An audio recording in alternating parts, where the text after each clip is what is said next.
Hello दोस्तों, आपका स्वागत है हमारे चैनल पर। मेरा नाम है ध्रुव और आप देख रहे हैं द लर्नर्स कम्युनिटी। आज की वीडियो में हम बात करेंगे conflict and peace building subject के क्वेश्चन पेपर के बारे में, जो कि है आपका छठे सेमेस्टर के पॉलिटिकल साइंस सब्जेक्ट का बीए प्रोग्राम के लिए कोर्स है। और ये आपका यूनिक पेपर कोड है, आप चेकआउट कर सकते हैं। अगर आपका सेम यूनिक पेपर कोड है तो ये वीडियो आपके लिए है और काफ़ी ज़्यादा इंपॉर्टेंट वीडियो है। आज की वीडियो में हम देखेंगे कि किस प्रकार के क्वेश्चन आपसे पूछे जाते हैं। ये क्वेश्चन पेपर प्रीवियस ईयर का है, तो किस प्रकार के क्वेश्चन आपसे पूछे जाते हैं, ठीक है, और किस प्रकार आपको कौन कौन से पॉइंट आपको आंसर में लिखने हैं। इंस्ट्रक्शंस की बात करें तो टोटल आपको 4 क्वेश्चन करने होंगे, ठीक है, क्वेश्चन पेपर में। और जितने भी क्वेश्चन है वो सबके सब क्वेश्चन सेम नंबर के होंगे, ठीक है, मतलब जितने भी नंबर क्वेश्चन है वो सबके सब समान अंकों के होंगे। बात करें क्वेश्चन नंबर 1 की, और अगर अभी तक आपने हमारा चैनल सब्सक्राइब नहीं किया तो प्लीज चैनल को सब्सक्राइब करें, वीडियो पूरा देखें। क्वेश्चन नंबर 1 देखें। क्वेश्चन नंबर 1 क्या है? संघर्ष क्या है? संघर्ष के मुख्य सिद्धांत और स्रोतों की व्याख्या कीजिए। ठीक है, आप देखेंगे कि इस क्वेश्चन को दो पार्ट्स में बांटा गया है। पहला ये वाला पार्ट है और फिर ये वाला पार्ट है, ठीक है। पहले में पूछा गया है संघर्ष क्या है, तो आपको संघर्ष के बारे में डेफिनेशन देनी है, ठीक है। संघर्ष के आप कह सकते हैं छोटे से आपको कारण बता देने हैं, क्यों होता है, इस प्रकार की चीजें आपको एक्सप्लेन करनी है। दूसरे में पूछा गया है संघर्ष के मुख्य सिद्धांत। मुख्य सिद्धांत से तात्पर्य है कि सिद्धांतकारों ने संघर्ष के लिए जो सिद्धांत दिए हैं, ठीक है, स्टेटमेंट्स दिए हैं, उन स्टेटमेंट्स को आपको यहाँ पे बताना है। फिर उसके स्रोत क्या है, उन स्रोतों को भी आपको यहाँ पे एक्सप्लेन करना। आगे देखें क्वेश्चन नंबर 2। क्वेश्चन नंबर 2 में पूछा गया है संघर्ष रूपांतरण से आप क्या समझते हैं। ठीक है, सबसे पहले आपको बताना है कि संघर्ष रूपांतरण से आप क्या समझते हैं। इसका क्या मतलब है कि संघर्ष शुरू हुआ था किसी और चीज को लेकर, और समय के साथ साथ वह संघर्ष बदल गया किसी और चीज के लिए, तो क्या हुआ, संघर्ष का रूपांतरण हो गया, संघर्ष किसी और चीज में बदल गया, ठीक है। हो सकता है संघर्ष शुरुआत में सिर्फ संघर्ष ही था, बाद में वो हिंसक संघर्ष हो गया, या संघर्ष पूरी तरह से बदल गया, ठीक है। उसके बाद ये बता देना है। फिर आता है जॉन पॉल लैथरिक किस संघर्ष रूपांतरण के सिद्धांत का परीक्षण कीजिए। ठीक है, जॉन पॉल लैथरिक का जो संघर्ष का रूपांतरण सिद्धांत है उसको आपको यहाँ पे एक्सप्लेनेशन देनी है, ठीक है। उनका जो रूपांतरण का सिद्धांत है उस रूपांतरण के सिद्धांत को अच्छे से यहाँ पे एक्सप्लेनेशन देने के बाद आपको बताना है। आगे बढ़े क्वेश्चन नंबर 3 की तरफ। क्वेश्चन नंबर 3 है आपका,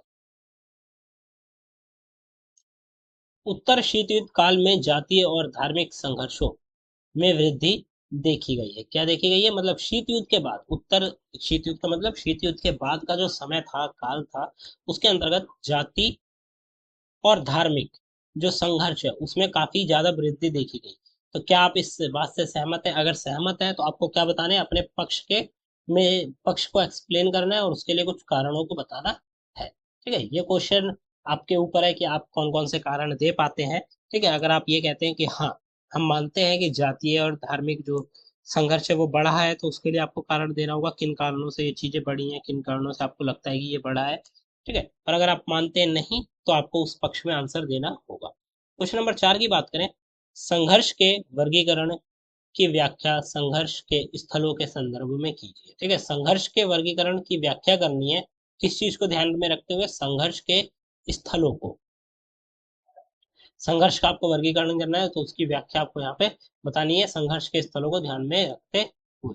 अगर आपको कंप्लीट वीडियो, ये जो क्वेश्चन पेपर है, अगर आपको इसको कंप्लीट आंसर्स चाहिए तो आप कमेंट करिए। जितना जल्द हो सकेगा आपके एग्जामिनेशन से पहले हम कंप्लीट आंसर की वीडियो भी अपने चैनल पर डालेंगे, और साथ के साथ जो वीडियोस आप एक्सप्लेनेशन वीडियोस का वेट कर रहे हैं वो जल्द ही आएंगी। यूनिट 3 हम कंप्लीट करा देंगे आपके एग्जामिनेशन से पहले। नोट्स आपको हमारे app the learners community DUSL पे देखने को मिल जाएंगे। क्वेश्चन नंबर 5 देखते हैं। इसमें पूछा गया है शांति निर्माण की अवधारणा का परीक्षण कीजिए। सबसे पहले आपको बताना है शांति निर्माण की अवधारणा को एक्सप्लेन करना है पूरी तरह से, ठीक है।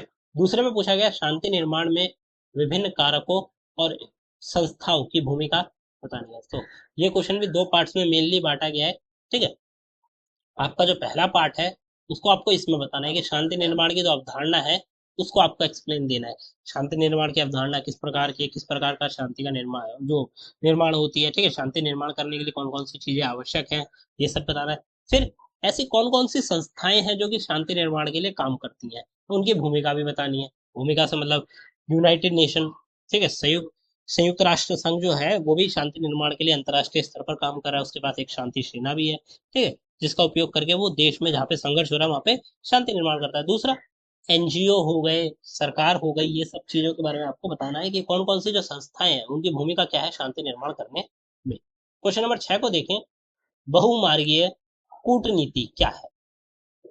ठीक है, ऐसी कूटनीति जिसके बहुत सारे मार्ग हैं, बहुत सारे मार्गों में फैली हुई है, ऐसी कूटनीति को आपको यहाँ पे एक्सप्लेनेशन करना है। बात करें क्वेश्चन नंबर 7 की, अहिंसा क्या है? ठीक है, अब सबसे पहले आपको बताना है अहिंसा क्या है। अहिंसा मतलब बिना हिंसा का प्रयोग किए संघर्ष करना, ठीक है, जैसे हड़ताल हो गई या कोई और चीज हो गई करना, जिसमें किसी भी प्रकार की हाथापाई ना हो, केवल बातचीत करके या फिर आप कहें कि अपने की गई चीजों से आप संघर्ष करें।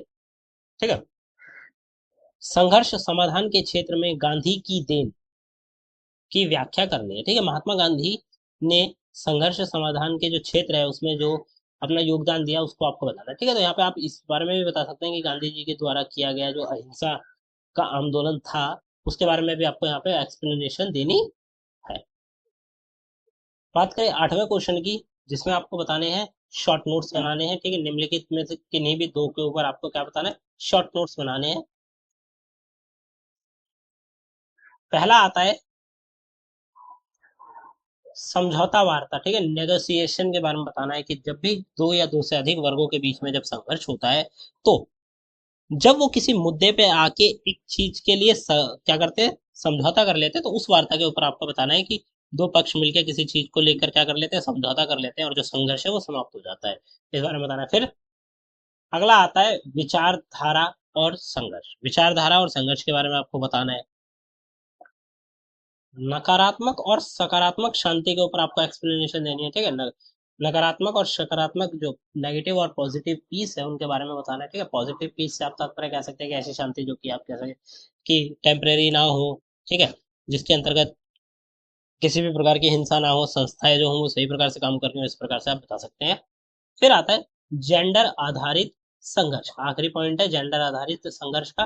ठीक है, इसके अंतर्गत आपको जेंडर पर आधारित जो संघर्ष हो रहे हैं उनके ऊपर आपको बताना है। ठीक है, किस प्रकार के ये संघर्ष होते हैं। तो ये था आपका question paper, complete question paper.